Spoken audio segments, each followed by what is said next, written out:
What's up, everybody? My name is Joe Brown, and this is Heresy Financial. We all know that Elon Musk is a genius, and it's probably even better known that he is a troll. And in light of the recent push for a billionaire tax, a wealth tax, a tax on unrealized capital gains, Elon put up a poll on Twitter, simply asking if people thought he should sell 10% of his Tesla stock. He detailed that number one, he would abide by the results of the poll. If the poll said to sell, he would sell. Number two, he does not take a salary from any of his companies. Therefore, number three, the only way that he could ever pay taxes is if he sells some of his stock. Well, it turns out that either the Tesla shorts or the socialists won that poll because 58% of respondents said he should sell. So in this video, we are going to look at number one, is it even possible to sell that much without tanking the price? Number two, why would he risk it? Why would he leave that up to the results of a poll on the internet? And number three, a little bit of my commentary on wealth taxes mixed in. Ready? Let's dive in.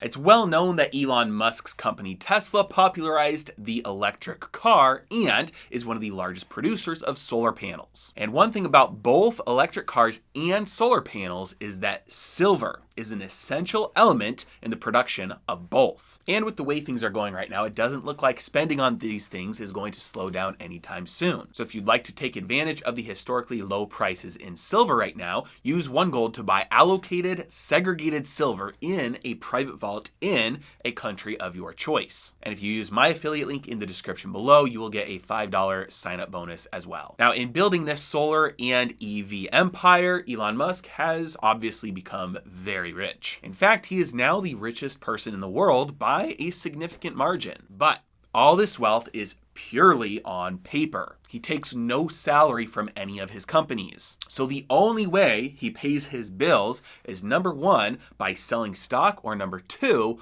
borrowing, taking out debt and using that stock as collateral. Now, all this wealth has started attracting the attention of the green-eyed, greed-soaked kleptocrats on Capitol Hill, as they wring their hands trying to figure out ways to financially punish those who are literally bringing their own visions of a green, environmentally friendly future into fruition, making those plans a reality. They want to find a way to take their money. So in light of this, Elon offered, I will sell 10% of my stock if the poll so chooses. And so choose it did. Which brings up the question, how is this even possible? So to answer that first, how much is 10% of Elon Musk's stock in Tesla worth? Well, he owns somewhere in the neighborhood of 170 million shares of Tesla, which means that depending on the price he gets, if he sells 10%, he'll get about $21 billion worth. So can Tesla's stock absorb the sale of 17 million shares? Well, depending on the day, Tesla trades anywhere between 15 million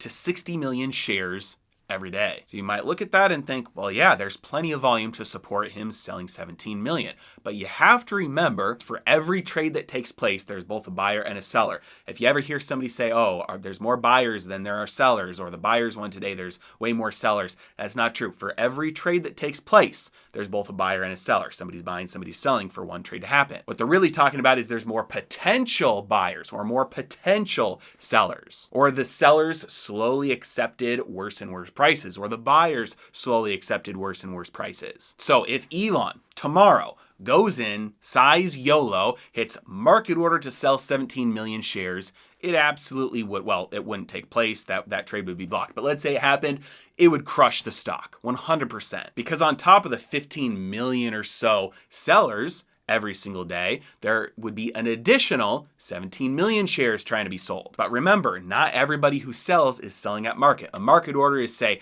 guarantee me execution, make this trade happen, no matter what the price is, I just want the next available price. And this is fine if your order is significantly under what the current total volume is. But if you're gonna double the total daily volume, not smart. So you might think, okay, well, what about a limit order? Because contrary to what a market order is, a limit order says buy or sell as long as you can get me a specific price. So I'd like to guarantee the price, not the execution. Problem is, if Elon went in and slammed in a sell order at a limit of, let's say, 1,200, it would likely never fill, because now you have a de facto price cap on the stock at 1,200. There are 17 million shares waiting to be unloaded at 1,200. So nobody was going to buy at 1,200 because they know they can't ever get above that. You're not going to buy at 1,200 if you know you can't get 1,201. So the highest somebody would be willing to buy it for would be $1199.99. And you'd have sell orders coming in there to undercut that ceiling of 1,200. So that's not a very effective move either. And just in case you're thinking, you can't just say, okay, well, what if we set that limit order significantly below the current market? Because all that does is set the ceiling lower than 1,200, like at 1,100.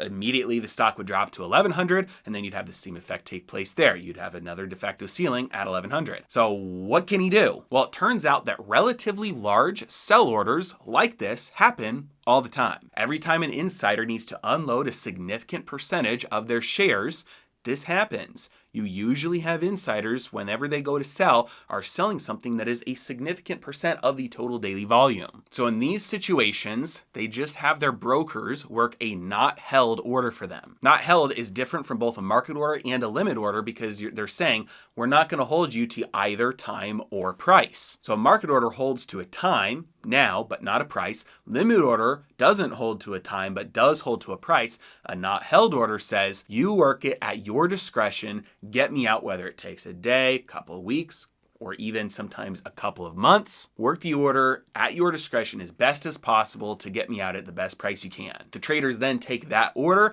and they work it with very simple algorithms like VWAP or TWAP. VWAP is volume weighted average price, TWAP is time weighted average price. These simple algorithms just ensure that the traders are selling into strength, that they're not overloading the market with sell orders and absorbing all the buys and pushing the price down too much. Sometimes it takes a few days, sometimes a few weeks, sometimes a few months, but eventually the order is filled, the trades have been worked, and the 10% or whatever it is has been sold, and the insider has their cash. So the answer is yes, Elon Musk can absolutely sell 10% of his stock without crushing the price of Tesla. Now, the price will almost certainly be lower than it would have been without that selling, but the blow has been significantly softened, sometimes to the point of nobody even noticing. So the question is, why would he do this? Why would he put up at risk 10% of his stock in Tesla to the result of a poll? Well, to be honest, he really didn't. He was going to sell a significant chunk of his stock in Tesla anyway. Maybe not 10%, but a good chunk. Earlier this year, he talked about how this year his stock options were vesting and he was going to have a massive tax bill. The only way he'd be able to pay that is by selling stock. He also recently borrowed against his shares and was likely looking for a time to sell some shares to pay back that debt. And this seems like as good a time as any considering how frequently Elon Musk has said he thinks Tesla stock is too high. He's been very vocal about that. He's a smart man and he realizes that this insane valuation on his company is frothy to say the least. So if you need to sell some stock to pay off debt, to pay a tax bill, to get some cash ready for future years where you won't be selling anything and you're still not taking a salary, it's a good time to do it if the stock is at all-time highs. And in fact, he's looking at almost $15 billion worth of tax liabilities this year. Now, of course, this sale will make that tax bill larger, but he was going to have to sell some stock to pay that bill anyway. Now, obviously, this move is going to satisfy nobody. Ron Wyden on Twitter said whether he pays taxes or not should not be up to a Twitter poll. Time for a billionaire's tax. Further, it's not like this tax bill is going to make any dent in the federal budget deficit. Ryan Selkis on Twitter did the math and he said that the $5 billion in federal taxes that's produced just from this sale is enough to fund the US federal government for, wait for it, 7 hours. That's right, 7 hours. But sure, the solution to all the problems in the world is throw more money at this giant bottomless black hole. As always, really appreciate you guys. Thanks so much for watching. Have a great day.